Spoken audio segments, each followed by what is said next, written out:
আমরা নতুন আরেকটি বিষয় একটু ছোট্ট করে আলোচনা করার দাবি রাখে বদরুদ্দিন। বিরতি নিচ্ছেন না? ওমর না বিরতি নিচ্ছি না। এটা তো আমাদের জন্য একটা বিরাট শোকাবহ দিন।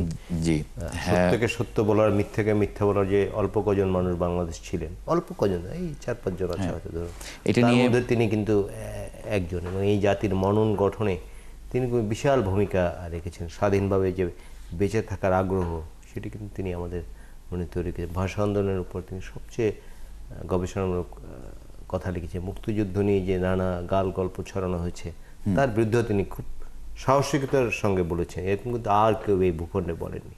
জি, আমরা একটু যে মেহেদী হাসান পলাশ, আপনার মন্তব্য একটু জানি। আমি এ ব্যাপারে একটু বলতে চাই, কারণ আমি গত ফেব্রুয়ারিতে ওনার বাসায় গিয়েছিলাম, ওনার ইন্টারভিউ নিয়েছিলাম। আমার সৌভাগ্য হয়েছিল, তো উনি ইন্টারভিউ দিয়েছিলেন। আমি মনে করি বাংলাদেশে যদি ভাষা আন্দোলন পাঠ করতে হয়, তাহলে বদরুদ্দিন উমরকে পাঠ করতে হবে। তিনি বাংলাদেশের 3 কালের, অর্থাৎ ব্রিটিশ আমল, পাকিস্তান আমল এবং বাংলাদেশ আমলে তিনি একজন রাজনৈতিক গবেষক এবং রাজনীতির কর্মী। এবং তিনি তার সবচাইতে বড় ব্যাপার যে তিনি এত বড় একটা পরিবারের সন্তান। তার বাবা আব্দুল হাশিম মুসলিম লীগের ছিলেন, তিনি বাম রাজনীতিতে এসেছেন। তো সেই বাম রাজনীতিতে তিনি এত সাধারণ জীবন যাপন করতেন। তার বাসায় গিয়ে আমি দেখলাম, এটা খুব এই সময় এটা চিন্তাই করা যায় না। তার থেকে বড় কথা যে তিনি যে তার লেখা, তার যে রচনা, তিনি অত্যন্ত স্পষ্ট ভাষায় তিনি সত্য কথা বলেছেন।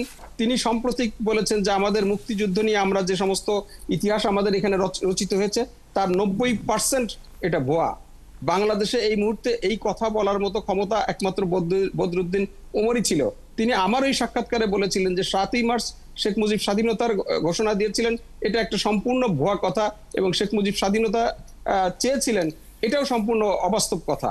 তো এই বক্তব্যগুলো এই সময়ে ওনার এবং আপনি জানেন যে ফ্যাসিবাদী আমলে যখন কোন রাজনৈতিক নেতা শেখ হাসিনার বা আওয়ামী লীগের এই দুঃশাসনের সমালোচনা করতে পারতেন না, বদরুদ্দিন উমর কিন্তু তখন পুরোটা সময় তিনি খুব স্পষ্ট ভাষায় এই ফ্যাসিবাদী শাসকের প্রবল সমালোচনা করে গেছেন।